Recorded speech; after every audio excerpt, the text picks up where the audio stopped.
पद्यांश में कवि सुमित्रा नंदन पंत जी चींटी की विशेषता बताते हुए कहते हैं कि चींटी है प्राणी सामाजिक, कि चींटी एक सामाजिक प्राणी है। सामाजिक प्राणी है मतलब समाज में भी उसका एक अहम स्थान है। ठीक है, सामाजिक प्राणी का अर्थ हो जाएगा कि समाज में उसका एक अहम स्थान है। तो जब पेपर में आप व्याख्या करेंगे तो अपने शब्दों में करेंगे, बड़े आराम से करेंगे कि चींटी है प्राणी सामाजिक। प्रस्तुत पद्यांश में कवि सुमित्रा नंदन पंत जी चींटी की विशेषता, उसके परिश्रम को बताते हुए कहते हैं कि इतना लघु प्राणी होने के बावजूद भी वो क्या है, निरंतर मेहनत करती है। ये तो हम लोग आगे देखेंगे, लेकिन ऐसे करेंगे कि चींटी है प्राणी सामाजिक, यानी कि चींटी एक सामाजिक प्राणी है।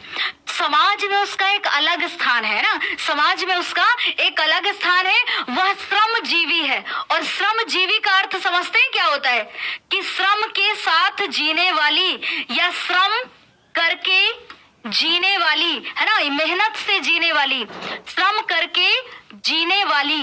इसकी बात हो रही है चींटी की।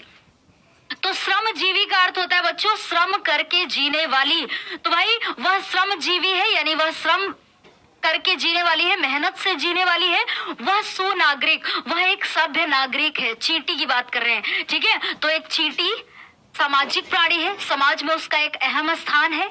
ठीक है, वह श्रमजीवी है, वह मेहनत से जीने वाली है, श्रम करके जीने वाली है। वह सुनागरिक, यानी कि वो एक सभ्य नागरिक है बच्चों। ठीक है, देखा चींटी को, सुमित्रा नंदन पंत जी कहते हैं कि क्या आपने चींटी को कभी देखा है। ठीक है, कहते हैं कि क्या आपने चींटी को कभी देखा है। उसकी जी को, जी मतलब उसकी लगन को, है ना, उसकी लगन को कभी देखा है। जी मतलब लगन को कभी देखा है। तो बहुत ध्यान से सुनिएगा बच्चों, ताकि अपने ही शब्दों में आप व्याख्या करके आए पेपर में। ठीक है, यहाँ तक समझ में आया कितना आसान है कि चींटी है प्राणी सामाजिक, यानी चींटी एक सामाजिक प्राणी है, समाज में उसका एक अहम स्थान है।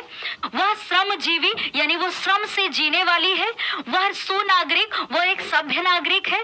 देखा चींटी को, क्या आपने कभी चींटी को ध्यान से देखा है, उसके जी को, उसकी लगन को, उसकी मेहनत को, है ना, मेहनत को क्या देखा है। भूरे बालों की सी कतरन, बिल्कुल भूरे बालों की कतरन के समान, है ना, जैसे छोटे छोटे कतरन होते हैं ना, बोले तो टुकड़े होते हैं ना, उसके समान। छिपा नहीं उसका छोटापन, उसका छोटापन किसी से नहीं छिपा हुआ है ना, छिपा हुआ है। क्योंकि इस पृथ्वी पर ये इतने लघु प्राणी होने के बावजूद भी ये कैसे विचरण करती रहती है, लगातार मेहनत करती रहती है। चींटी से तो हमें सीख लेना चाहिए। ठीक है, तो भूरे बालों की सी कतरन, और छिपा नहीं उसका छोटापन, उसका छोटापन किसी से नहीं छिपा हुआ है। वह समस्त पृथ्वी पर निर्भय विचरण करती, वह समस्त पृथ्वी पर